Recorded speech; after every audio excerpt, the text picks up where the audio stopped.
Welcome to Penrose Learning, where we make understanding easy. You start by protecting the boot store. Export the current BCD with bcdedit/exportc /BCD backup so you can restore if needed. Once done, launch Easybcd as administrator and allow it to read the boot configuration. Make sure to scan the entries list immediately and locate the specific Easybcd created entries or neo-grub scripts. You will act on those first. This step prevents accidental loss and gives you the working context for safe removal while preserving a rollback option. Now remove the unnecessary items.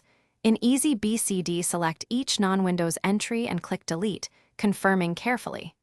If neo-grub was installed, open neo-grub settings, delete or clear the menu.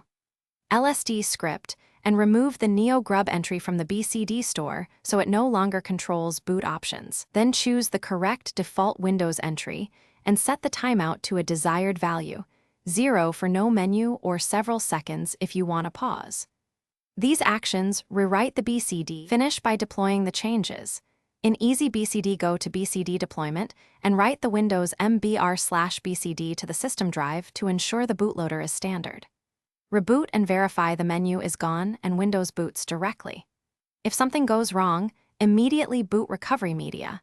Use bcdedit to inspect or bcdbootc /Windows to rebuild the store or restore the exported BCD. A single reliable troubleshooting tip: keep the backup you exported. Restoring that file often recovers a broken boot state quickly.